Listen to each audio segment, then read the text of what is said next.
तो hello, good morning दोस्तों। तो चलिए आज के इस वीडियो में हम लोग पढ़ने वाले हैं कोशिका विज्ञान क्या होता है।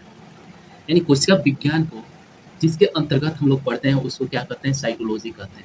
अब जहाँ यहाँ पे एक साइकोलॉजी टर्म आ रहा है, तो साइकोलॉजी जो शब्द है यानी जिसको कोशिका विज्ञान कहते हैं, इस शब्द को कोई ना कोई दिया होगा।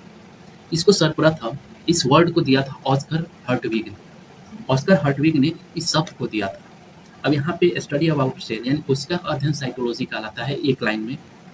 अब यहाँ सेल शब्द आता है, इस सेल शब्द को पकड़ेंगे। सेल जो है हमारे बॉडी का सबसे छोटा इकाई है, सबसे छोटा स्ट्रक्चरल एंड फंक्शनल यूनिट जो है ये क्या है, सेल है।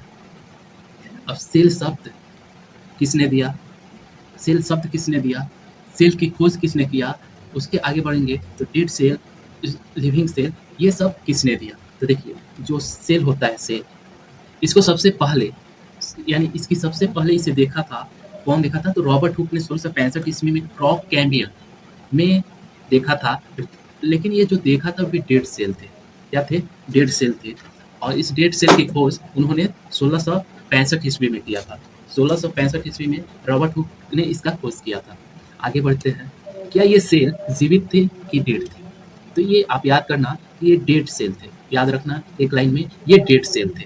आगे बढ़ते हैं, अब इस सेल को देखने के लिए, इतनी छोटी सी चीज़ को देखने के लिए किसी ना किसी चीज़ का सहायता तो लिया गया होगा, किसी ना किसी चीज़ का यूज़ तो किया गया होगा। तो इन्होंने 1665 ईस्वी में जब इस सेल को देखा तो किस चीज़ से देखा, तो इन्होंने सिंपल माइक्रोस्कोप से देखा। और सिंपल माइक्रोस्कोप के खोजकर्ता और उसके आविष्कारक कौन थे, यानी सिंपल माइक्रोस्कोप को किसने बनाया था, तो रॉबर्ट हुक ने ही बनाया था। यानी अगर एक लाइन में बोले तो सिंपल माइक्रोस्कोप के खोजकर्ता या उसके जनक किसे कहेंगे, जिन्होंने इस सिंपल माइक्रोस्कोप को बनाया था वे थे आपके रॉबर्ट हुक। आगे बढ़िएगा एक स्टेप, तो आपसे ये क्वेश्चन किया जा सकता है, कंपाउंड कंपाउंड यानी संयुक्त माइक्रोस्कोप के खोजकर्ता कौन थे। कंपाउंड यानी संयुक्त कंपाउंड माइक्रोस्कोप के खोजकर्ता कौन थे या जनक कौन थे। तो देखिए कंपाउंड माइक्रोस्कोप को दो व्यक्तियों ने मिलकर बनाया था। पहले आपको याद होगा द गोपचैन, एक ट्रिक होता है द गोपचैन, जैसे TH यानी थॉमसन ने इलेक्ट्रॉन की खोज किया था, और GOP गो यानी गोल्डस्टीन ने प्रोटॉन का खोज किया था। आगे बढ़िएगा तो न्यूट्रॉन का खोज किसने किया था, चैडविक। द गोपचैन एक ट्रिक होता है, इसके माध्यम से आप इलेक्ट्रॉन के खोजकर्ता, प्रोटॉन के खोजकर्ता और न्यूट्रॉन के खोजकर्ता का पता लगा सकते हैं। तो एक छोटा सा ट्रिक था। अब यहीं से आप देखिएगा जो इलेक्ट्रॉन के खोजकर्ता थे जे थॉमसन, उन्होंने जे थॉमसन और जेड जॉनसन ने मिलकर कंपाउंड माइक्रोस्कोप को बनाया था। फिर आगे बढ़ेंगे और इलेक्ट्रॉन माइक्रोस्कोप की बात करेंगे। तो इलेक्ट्रॉन माइक्रोस्कोप को भी दो लोगों ने मिलकर बनाया था। पहले थे रस्का और दूसरे थे नॉल। रस्का और नॉल ने मिलकर इलेक्ट्रॉन माइक्रोस्कोप को बनाया था।